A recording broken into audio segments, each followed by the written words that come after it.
नमस्कार. तर आज मी केलेली आहे मक्यापासून अशी भन्नाट रेसिपी आणि ही रेसिपी पौष्टिक आहे, लवकर होणारी आहे आणि कमी तेलात केलेली आहे. त्यामुळे मस्त पौष्टिक पण आहे, लवकर पण होते. त्यामुळे मुलांना सुद्धा देऊ शकता. मुलांच्या टिफिनमध्ये किंवा सकाळी नाश्त्यासाठी किंवा मधल्या वेळात सुद्धा खायला पण ही रेसिपी खूप छान आहे. तर मस्त अशी लवकर होणारी रेसिपी आहे. तर ती पाहूया कशी बनवली ती. त्यासाठी मी 1 वाटीभर मका घेतलेला आहे आणि त्यामध्ये 7-8 लसणाच्या पाकळ्या घालायच्या, मिरची घालायची, 2 अशी छोट्या आकाराची मिरची घेतली, आल्याचे तुकडे घ्यायचे. हे आपण मिक्सरला वाटून घ्यायचे, म्हणजे भरभरीत वाटायचं आहे, पाणी वगैरे घालायचे नाही. तर आता मी हे भरडून घेते. आलं लसूण घातल्यामुळे ह्याला छान टेस्ट येते, मिरचीमुळे तिखटपणा पण येतो. तर आता आपण एका बाउलमध्ये हे काढून घ्यायचं आहे. तर बाउलमध्ये आपल्याला हे सगळं काढून घ्यायचं आहे. मी काढून घेतलेलं आहे आता हे. आता ह्यामध्ये आपल्याला काही भाज्या वगैरे म्हणजे कांदा, टोमॅटो असं करून तुम्ही काही घालू शकता, म्हणजे कोबी पण तुम्ही घालू शकता. पण आता मी ह्याच्यामध्ये कांदा, टोमॅटो घेतली, थोडीशी कोथिंबीर आणि गाजर किसून घेतलेलं आहे. तर तुम्ही कोबी, शिमला मिरची ह्याच्यातलं तुम्ही काही घालू शकता किंवा तुम्हाला याच्यामध्ये पालक घालायचा असेल तुम्ही पालकही घालू शकता. 2 चमचे मी बारीक रवा घातलेला आहे आणि 2 चमचे बेसन घातले. तुम्ही बारीक रव्याऐवजी तांदळाचं पीठ घालू शकता, पण रवा घातल्याने अजून छान क्रिस्पीपणा येतो. तर आता मिक्स करून घ्यायचं हे सगळं. आता मी हे एकदा हाताने मिक्स करून घेते, कारण पीठ वगैरे चांगला ह्याच्यामध्ये मक्यामध्ये चांगला मिक्स व्हायला पाहिजे. तर मी आधी एकदा हाताने सगळं व्यवस्थित मिक्स करून घेते. तुम्ही चमच्याने सुद्धा करू शकता, पण हाताने लवकर होतं म्हणून मी हाताने केलेलं आहे. तर आता हे सगळं मी मिक्स करून घेतलेलं आहे. यामध्ये आपल्याला चवीनुसार मीठ घालून घ्यायचं आहे, थोडीशी हळद घालायची आहे रंगासाठी आणि 1 छोटा चमचाभर जिरं घालायचं आहे. तुम्ही पाहिजे थोडंसं ओवासुद्धा घालू शकता. मी नाही घातलं आहे, फक्त जिरं घातलेलं आहे. आता हे सगळं मिक्स करून घ्यायचं आहे. यामध्ये आपल्याला थोडं पाणी घालायचं आहे. तर मिक्सरच्या भांड्याला जरा मक्याचं हे राहिलं होतं, त्याच्यामुळे थोडंसं पाणी घातलं आहे. अजून थोडंसं मी पाणी घालून घेते. तर असं मी 1 वाटीभर छोटी पाणी घातलेलं आहे. अजून थोडंसं लागणार आहे पाणी, त्यामुळे थोडंसं अजून मी ॲड करते पाणी. तर जास्त पाणी घालायचं नाही.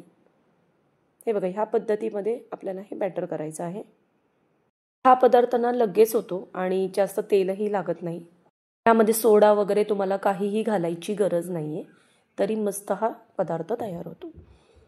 झालेला आहे बघा. तर ह्या पद्धतीमध्ये आपल्याला भजीला कसं जे आपण बॅटर तयार करतो तसं त्या पद्धतीत आपल्याला तयार करून घ्यायचं आहे. त्यासाठी मी आता नॉनस्टिकचं पॅन मेकर घेणार आहे.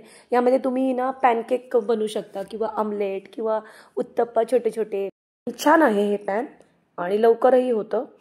तर आता ह्याला थोडं थोडं मी तेल लावून घेते. कमी तेलात होतं मेन मारता. तुम्ही पाहिजे तर अप्पे पात्रात सुद्धा हे करू शकता, पण मी ह्याच्यात करून बघितलं आणि मला खरंच खूप आवडलं. आणि मस्त जसा तुम्हाला जाडसर करायचं तुम्ही जाडसर करू शकता, थोडं पातळ करायचं तर पातळही सुद्धा करू शकता. तर बघा ह्या पद्धतीमध्ये मी करून घेते.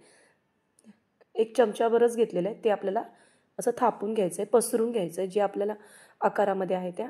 हे बघा.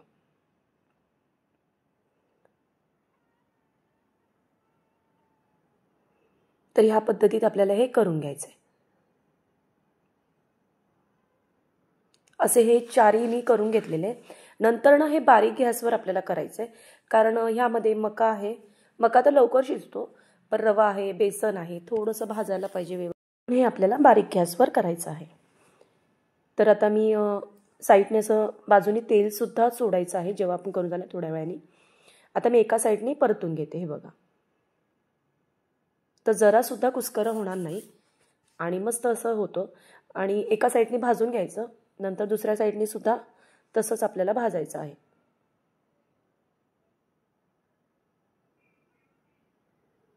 तर हा पदार्थ तुम्ही ना नक्की करून पहा, नक्कीच खरंच खूप छान लागतो.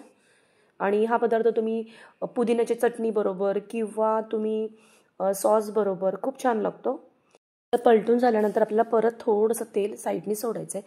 खरं तर याला तेलाची नंतर गरजच नसते, नॉनस्टिक भांडं असल्यामुळे हे आपण जे केलेलं आहे ते जरासुद्धा चिटकत नाही या पॅनला.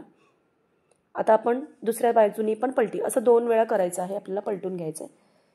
ते तुम्ही बारीक गॅसवर पलटून घ्यायचं आहे. हे बघा झालेलं आहे. एका साईडने परत मी परतून घेतले. आता परत आपल्याला हे जरा वेळ बारीक गॅसवर ठेवायचं आहे आणि परत पलटी करून घ्यायचं. हे बघा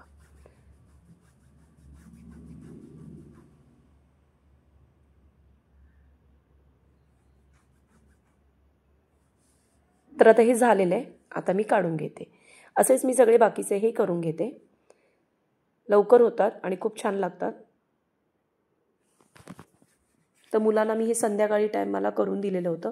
त्यांना भूक लागली होती म्हणून ते बोलवते मम्मी मक्यापासून काहीतरी बनवून दे. तर मी त्यांना हा पदार्थ करून दिलेला आहे. पदार्थ मी पहिला टेस्ट केला, मला आवडला म्हणून मी तुम्हा लोकांसाठी हा शेअर केलेला आहे. तुम्हाला हा आवडेल पदार्थ आणि नक्की ट्राय करा. आवडला असेल तर मालवणी ज्योती किचनला सबस्क्राईब करा, लाईक करा, शेअर करा. चला आपण भेटूया पुढच्या रेसिपीमध्ये. धन्यवाद.